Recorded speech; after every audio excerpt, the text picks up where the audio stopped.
Olá, aqui é o Júlio Batiste, criador do site juliobatiste.com.br, a sua sala de aula na internet desde maio de 2000, trazendo para vocês mais uma playlist de videoaulas, desta vez em parceria com o colega Manuel Jailton, o qual tem uma parceria para a revenda dos cursos do Jailton há mais de uma década.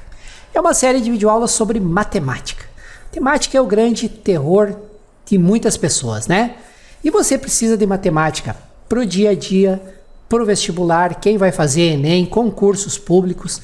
Cada vez é mais pedido matemática na maioria dos concursos. E essas videoaulas são aulas de demonstração da nossa formação completa em matemática. Ela é uma formação com 1071 videoaulas, bem completa, aborda tudo desde os fundamentos da matemática, ensino fundamental, ensino médio, tudo bem completinho. É muito conteúdo realmente. E essa formação completa, ela custa, o preço normal dela é de R$ 497. Mas com a autorização do colega Jailton, eu criei para vocês que me acompanham aqui pelo YouTube uma promoção que beira o inacreditável. Por R$ 37,99, acesso vitalício às 1071 videoaulas do curso. Se tiver interesse, todas as informações neste endereço aqui. Tá legal? Aproveita que eu não sei até quando eu vou conseguir manter esta promoção que beira o inacreditável. Vamos então à nossa aula de demonstração de hoje. Um excelente estudo a todos. Olá mais uma vez.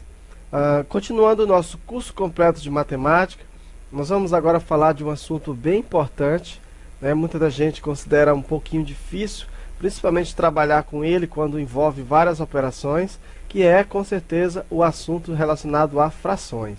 Então nesse módulo nós vamos tentar estudar da melhor forma possível e fazer com que você entenda esse conceito de fração, assim como todas as operações envolvendo a mesma. Então vamos começar pelo conceito. Então seja A e B dois números naturais com B diferente de zero, chamaremos de fração as expressões do tipo A sobre B, onde? Então nós temos A e B, são dois números naturais, né? Sendo que o B tem que ser diferente de zero, então nós vamos chamar de fração a expressão do tipo A sobre B, onde nós vamos dizer que B ele é chamado de denominador. Então B representa para nós o denominador, e o denominador indica o número de partes iguais em que o inteiro foi repartido. Então nós temos o número inteiro. Em quantas partes iguais esse inteiro foi repartido? Esse é o significado do denominador. O A vai ser chamado de numerador, e ele vai indicar para nós quantas dessas partes estão sendo consideradas. Então, em quantas partes iguais o inteiro foi dividido? Isso nós vamos chamar de denominador. E quantas dessas partes iguais estão sendo consideradas no momento? Essa é a função do numerador. Vejamos aqui um exemplo. Nós temos aqui esse círculo. Observe que esse círculo ele foi dividido em 7 partes iguais. 1, 2, 3, 4, 5, 6, 7. Nós temos aqui um círculo como sendo o todo. Então, em quantas partes iguais esse círculo foi dividido? Em 7. Então, o círculo foi dividido em 7 partes iguais, 5 da cor verde e 2 da cor branca. Qual a fração, então, que vai representar cada uma delas? Então, eu tenho qual a fração que vai representar, por exemplo, a cor branca? Observe que nós temos um círculo e ele foi dividido em quantas partes iguais? 7. Então, nós temos 7 partes iguais, sendo que 2 dessas 7 são brancas. Então, a fração que representa isso é 2 sétimos. Por quê? O 7 representa o quê? Representa o denominador. E o 2 vai representar o quê? O numerador.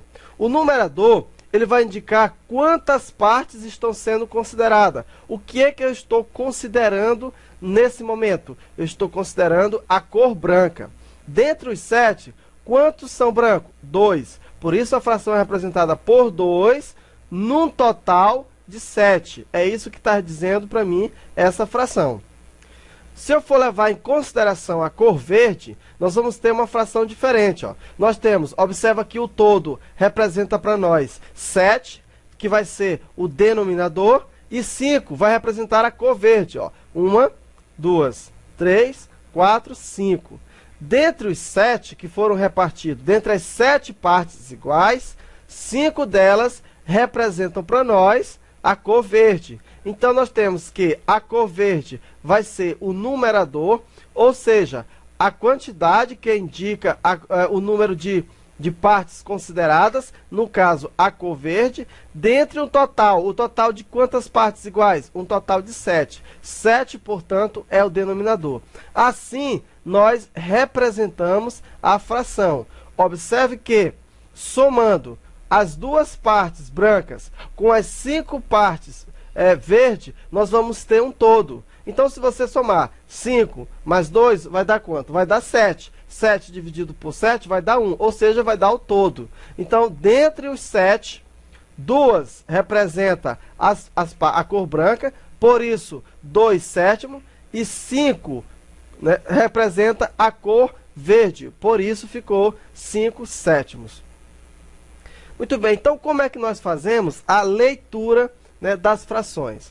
A leitura das frações é feita da seguinte maneira. Lê-se primeiramente o numerador e a seguir o denominador. Bem, a leitura do denominador é muito simples, você vai ler o número como você está vendo. O problema está com relação ao denominador.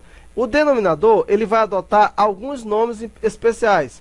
Por exemplo, o 2 eu vou chamar de meio.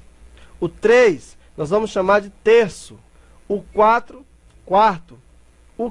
O 5, quinto. O 6 nós vamos chamar de sexto. O 7 de sétimo. O 8 de oitavo e o 9 de nono. E aqui nós temos a representação né, com números decimais. Ó. O 10 eu chamo de décimo. O 100, centésimo. 1000, milésimo. 10.000, décimo de milésimo. 100.000, centésimo de milésimo. E quando for 1 milhão, nós vamos chamar de milionésimo. Uma observação. Para frações com outros denominadores, acrescenta-se a palavra avos após a leitura normal do denominador. Então vejamos aqui um exemplo baseado no que nós acabamos de estudar. Eu tenho aqui ó, o numerador, nós vimos o seguinte, que o numerador, nós vamos fazer a leitura né, conforme o número mesmo cardinal. Por exemplo, aqui eu tenho 1, né, e aqui eu tenho 2. Nós vimos que 2 nós vamos chamar por quanto? Meio. Então aqui fica 1 meio. Ou simplesmente você poderia dizer que isso aqui é somente meio. Então observa que é 1 meio. Aqui eu tenho 1 e aqui eu tenho 3. Na leitura do 3, nós vimos que nós lemos terço. Então, como o numerador é 1, a gente vai ler 1 mesmo. E o 3, como é o denominador, a gente vai ler terço. Então fica 1 terço. 4, o numerador nós vamos ler do jeito que nós estamos vendo, o próprio número.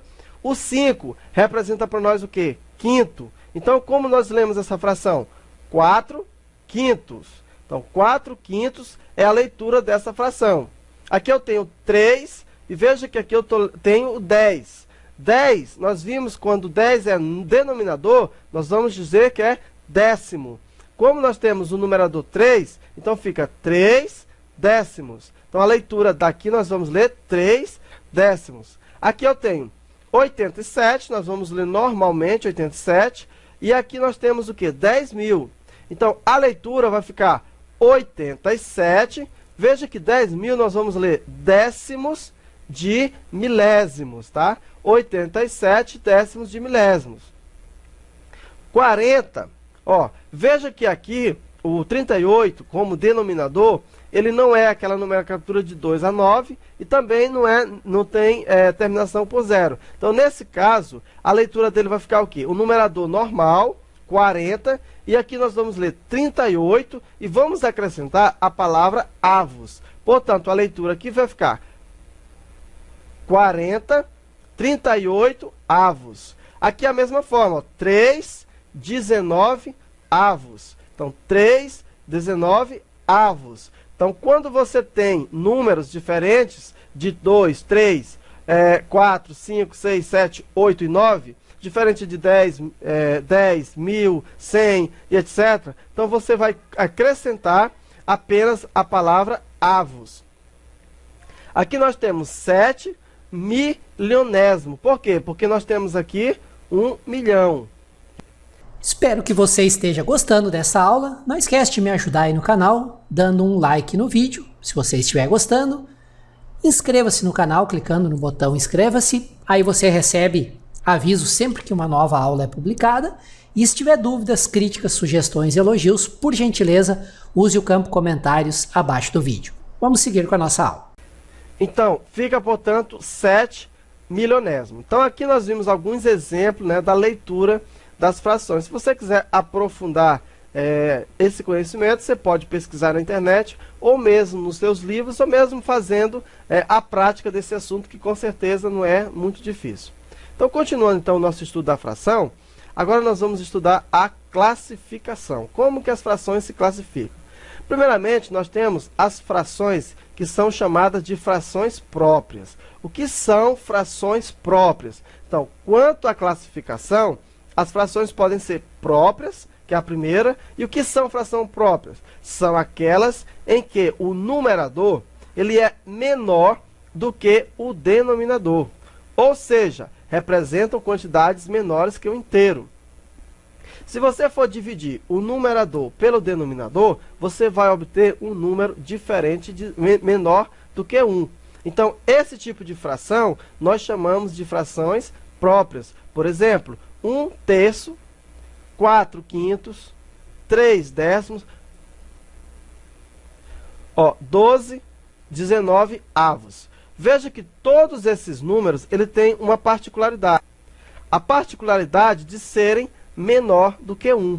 Se você dividir qualquer um desses valores, você vai obter um resultado menor que 1. Então, quando que eu tenho uma fração como classificação chamada de fração própria? São aquelas em que o numerador, nós já vimos que o numerador é a parte de cima, quando esse numerador ele é menor do que o denominador, então nós temos uma fração própria, ou seja, o número ele é menor do que o inteiro. A classificação das frações também pode ser imprópria, e a imprópria já é diferente. São aquelas em que o numerador ela é maior do que o denominador, ou seja, representam quantidades maiores ou iguais ao inteiro. Por exemplo, 3 meios. Veja que 3 meios, se você dividir 3 por 2, você vai ter 1,5. E 1,5 é maior do que 1. Então, nesse caso, nós classificamos essa fração como sendo fração própria. Frações impróprias são aquelas em que o numerador, que é o numerador, a parte de cima, é maior do que o denominador. 5/3, 7/4, 23/10, né? Observa que todos esses valores aqui, eles já são maiores do que o inteiro. Se você dividir qualquer um deles, você vai ter o inteiro. E a outra classificação das frações são chamadas de frações aparentes, né? O que são frações aparentes? São aquelas em que o numerador é múltiplo do denominador. Então, quando o numerador é múltiplo do denominador, ou seja, quando a fração representa um número natural. Veja só, eu tenho 6/3. Veja que o numerador é múltiplo do denominador. Quais são os múltiplos de 3? Os múltiplos de 3 são 3, por quê? Porque 3 vezes 1 é 3, 6, 3 vezes 2 dá 6, 9, porque 3 vezes 3 é 9, e assim sucessivamente. Então, veja que o 6 apareceu como sendo múltiplo de 3, e 3 é o nosso denominador. Se o denominador se o numerador é múltiplo do denominador, se você fizer essa divisão aqui, você vai obter como resposta o quê? O 2, ou seja, um número natural. Então, nesse caso, nós chamamos essa fração de fração aparente. Se você for observar, a fração aparente, ela também pode ser classificada, digamos assim, como fração imprópria. uma vez que nós consideramos como fração imprópria aquelas em que o numerador é maior do que o denominador. E na fração aparente, o numerador é maior do que o denominador. Eu tenho aqui, ó, 24 sobre 12. 24 é múltiplo de 12? Como é que eu sei disso? É porque, ó, 24, 12. 12 vezes 1, 12. 12 vezes 2, 24. 12 vezes 3, 36. 12 vezes 4, 48. E assim sucessivamente. Então, veja que 24 é múltiplo de 12. Logo, essa fração é classificada como sendo fração aparente. 8 quartos. 20 décimos. Né? E assim sucessivamente.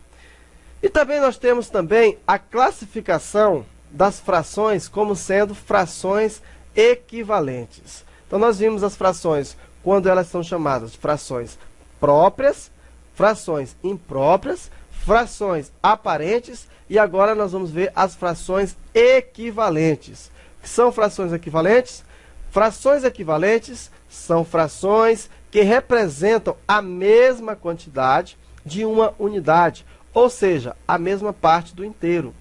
Por exemplo, eu tenho 1/2. Né? Observa aqui, 1/2, se você for dividir 1/2, 1 por 2, você vai ter 0,5. 1/2 é a mesma coisa de 2 sobre 4. Vai dar o mesmo valor. Se você dividir 1/2 e 2,4, você vai ter o mesmo resultado, 0,5. Então, essa fração é igual a essa, que é igual a essa. Então, essas frações nós chamamos de frações equivalentes, quando elas representam a mesma quantidade de uma unidade. Então, quando elas têm os mesmos valores, observa que essas frações aqui, se você for considerar, né, se você multiplicar, por exemplo, o de cima por 2 e o de baixo por 2, na propriedade que nós vamos ver agora, você vai ver que aqui vai dar quanto? Vai dar 2, 2 vezes 1, 1 vezes 2 dá 2, e 2 vezes 2 vai dar 4. Se continuar multiplicando por 2, você vai obter 4 e você vai obter 8. Então, com isso, nós vamos ver agora essa propriedade, que é a chamada propriedade fundamental das frações. Essa propriedade diz o seguinte, que para obter frações equivalentes a uma fração dada, nós devemos multiplicar ou dividir o numerador e o denominador da fração por um número diferente de zero. Então, quando nós fazemos a multiplicação ou a divisão do numerador e o denominador por um mesmo número diferente de zero, nós vamos ter uma fração equivalente. Então, por exemplo, eu tenho aqui 3 quartos. Observa, 3 quartos. Se eu multiplicar o 3 por 5 e o 4 por 5, eu vou ter 3 vezes 5, vai dar 15. 4 vezes 5 vai dar 20. Então, eu multipliquei o numerador por 5 e multipliquei o denominador por 5. Obtive como resultado essa fração. Então, você viu o seguinte, para nós obtermos uma fração equivalente, é só multiplicar o numerador e o denominador por um mesmo valor. E aí você vai obter, né, a fração equivalente. Agora, vejamos o outro exemplo. Eu tenho 27, aqui nós vimos o exemplo multiplicando, e agora nós vamos ver o exemplo dividindo. 27 sobre 12. Observa que eu vou dividir o numerador por 3 e o denominador por 3. 27 dividido por 3 vai dar 9. 12 dividido por 3 vai dar 4. Logo, eu vou concluir o quê?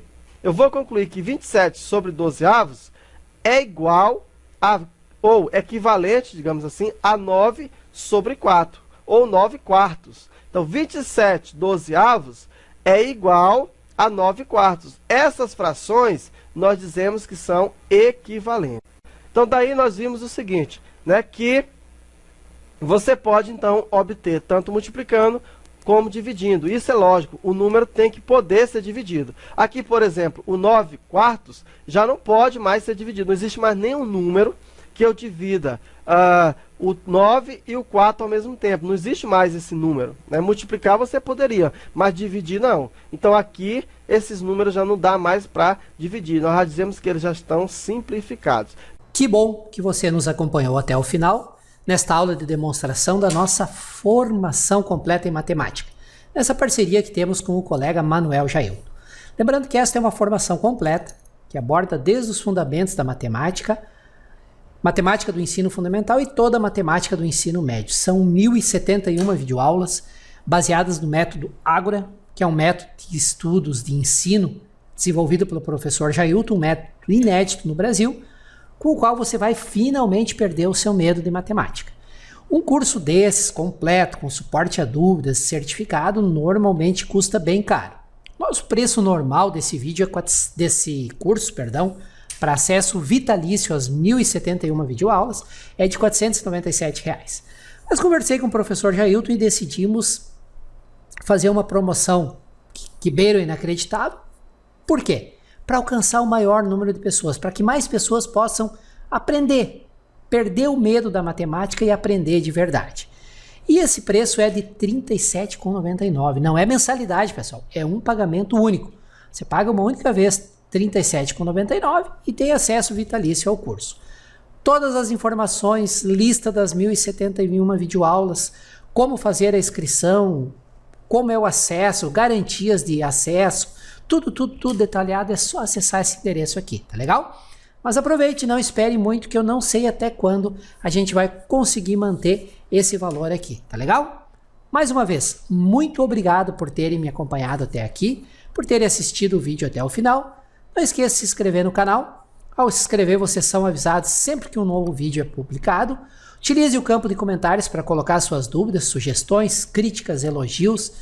Me ajude a divulgar esse conteúdo gratuito para que mais pessoas possam ter acesso. Compartilhe e indique através das redes sociais de vocês. Quanto mais compartilhamentos, comentários e visualizações, mais lições gratuitas de demonstração eu trago aqui para vocês. Valeu? Mais uma vez, muito obrigado por me acompanharem até aqui e até a nossa próxima lição sobre matemática.